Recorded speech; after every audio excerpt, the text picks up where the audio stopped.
É uma pena que nesse momento da história do Brasil a gente esteja meio proibido de pensar.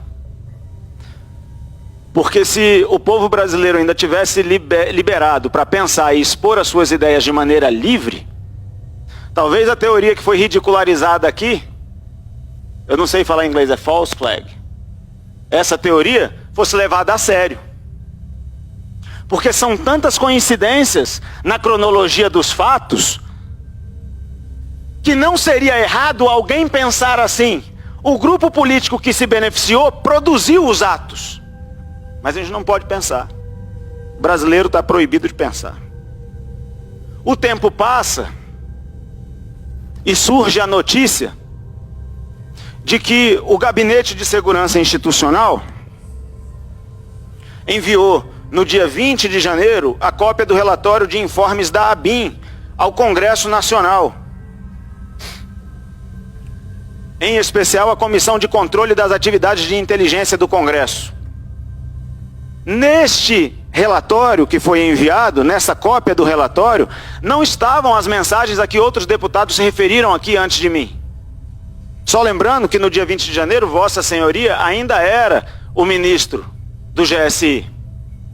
Tempos depois, já sob o comando do general Marco Antônio Amaro dos Santos, o GSI, no dia 8 de maio, envia novamente a cópia dos relatórios, mas agora consta da cópia dos relatórios as mensagens que foram enviadas ao WhatsApp de Vossa Senhoria.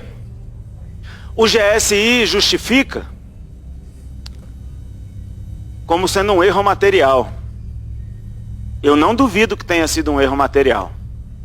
Eu não duvido que tenha sido um erro material. Mas há muitas pessoas que têm o direito de duvidar e de pensar: será que foi mesmo? Pelo simples fato de que o primeiro relatório foi enviado quando Vossa Senhoria ainda ocupava o cargo. E o segundo, quando Vossa Senhoria não ocupava mais. O primeiro omitiu as mensagens, o segundo não. Pode ter sido um erro material? Pode ter sido um erro material.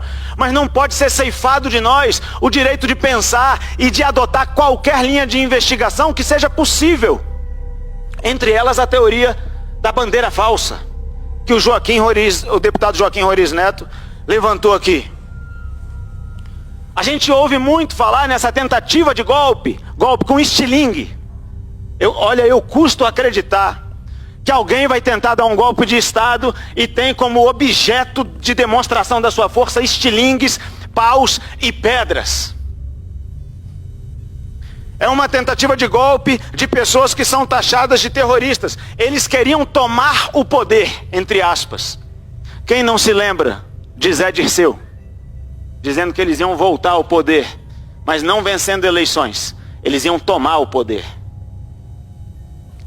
Zé Dirceu, que é um dos grandes líderes do movimento que escravizou a América Latina com o socialismo, o Foro de São Paulo, que agora vai fazer reunião aqui em Brasília. Quem não se lembra dele falando isso? Quem não se lembra de outras pessoas pertencentes ao mesmo movimento político, se é que se pode chamar de movimento político, falando que eleição não se ganha, o poder vai ser tomado? São estes mesmos que agora querem imputar à direita um movimento dito de tomada de poder. Não é verdade. Simples desse jeito. Não é verdade.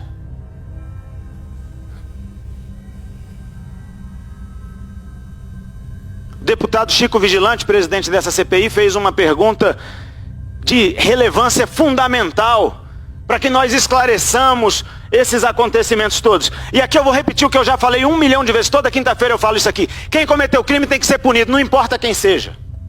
É vândalo, depredou, quebrou, danificou o patrimônio público, responda. Não estamos defendendo aqui quem cometeu crime. A pergunta é: a quem interessava o que aconteceu? Porque ao responder a quem interessava o que aconteceu, muitas pessoas têm o direito de chegar à conclusão de que as digitais do movimento político que se beneficiou com o que aconteceu estão no acontecido. Isso não pode ser descartado. Isso não pode ser descartado. Seria um erro da nossa parte acreditar que simplesmente as pessoas vieram para Brasília quando o acampamento já estava desmobilizado, quando o presidente já não era o antecessor Bolsonaro, o líder deles, né, o suposto líder daqueles que quebraram tudo. Ele já viajou e já foi embora para os Estados Unidos desde de 30 de dezembro. E aí essas pessoas resolvem pensar assim, agora vai dar certo. Agora que o presidente Bolsonaro não é mais presidente, agora que ele foi para os Estados Unidos, agora que o Lula é presidente, que o novo ministro do GSI é do governo Lula, que os ministros são do Lula, agora a gente vai com os nossos estilingues tomar o poder. Meu Jesus! Um movimento de tomada do poder. Então a pergunta que tem que ser feita efetivamente é a pergunta que o deputado Chico fez, que o deputado Joaquim fez, que eu já fiz, que a deputada Paula já fez, que o deputado Daniel já fez, a quem interessava? Quem deixou as suas marcas, as suas digitais para se beneficiar com o que aconteceu? Porque eu sei quem foi prejudicado. Prejudicada foi a direita brasileira. Agora, bolsonarismo não é um movimento político. A mídia e grande parte dos políticos de esquerda tratam o bolsonarismo como um tipo penal tácito, inexistente de maneira escrita, mas que quando você rotula alguém de bolsonarista é como se você estivesse falando assim, é criminoso. No imaginário da população é assim, é terrorista, é genocida, é isso, é aquilo. É mentira. Essa narrativa é uma narrativa mentirosa. Porque o movimento político que foi prejudicado com o dia 8 é um movimento político de direita. É uma direita que nasceu e que não vai retroceder, não vai deixar de existir. Não vai deixar de existir. Nós continuaremos em busca da verdade.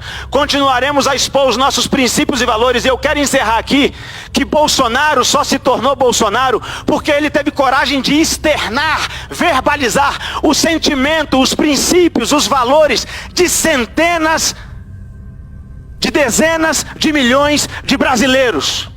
Dezenas de milhões de brasileiros olham para o presidente Bolsonaro e falam assim, esse cara representa os princípios e os valores que eu acredito. E ele pode ser tornado inelegível hoje, porque os valores que ele representa não vão morrer. Os princípios que ele representa não vão morrer. Nós não vamos abrir mão de ser quem nós somos. A pergunta que tem que ser respondida é, a quem interessava?